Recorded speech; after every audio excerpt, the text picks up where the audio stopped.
A heated debate at the Missouri Capitol, bringing some lawmakers to tears and forcing protesters out of the chamber.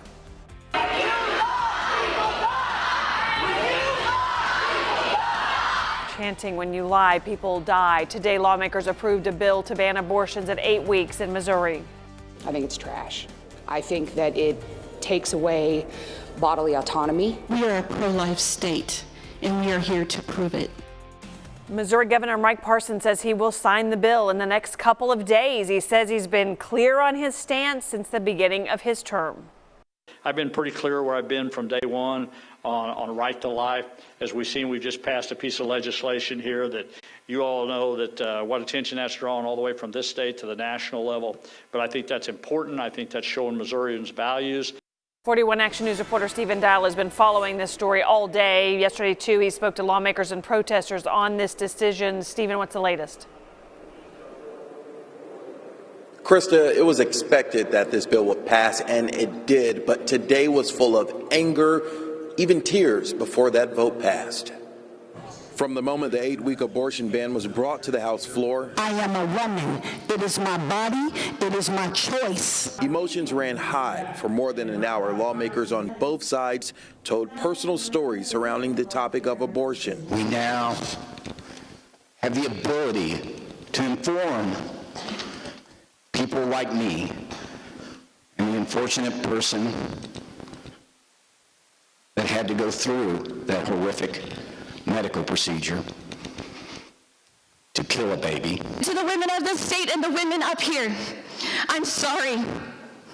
I'm sorry there aren't enough of us in this chamber to stop this. In the end, the vote fell along party lines, many emotional, even in tears. The law banning all abortions at 8 weeks. As a husband and father of 2 daughters, that the population of women do not share a monolithic position on this issue.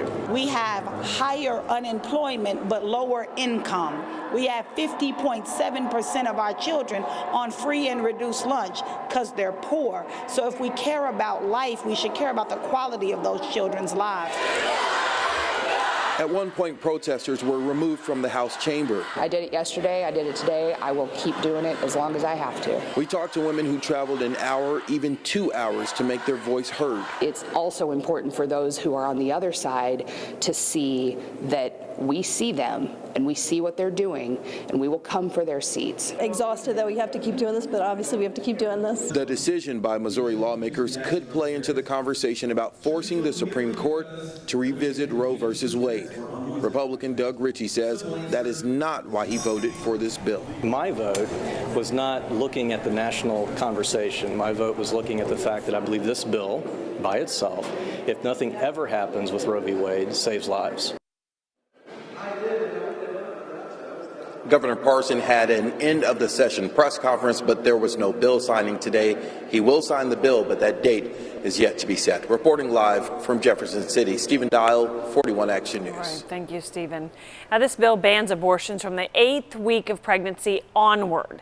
The only exception is for medical emergencies, and in that case, a doctor would have what's called the burden of persuasion. If the doctor cannot prove there was a medical emergency, he or she could face 5 to 15 years in prison and risk losing their medical license. The woman who received the abortion would not be prosecuted. There are several other provisions in this bill covering everything from out-of-state abortions, insurance, even tax credits. You can read a lot more and see extended coverage on this story at kshb.com.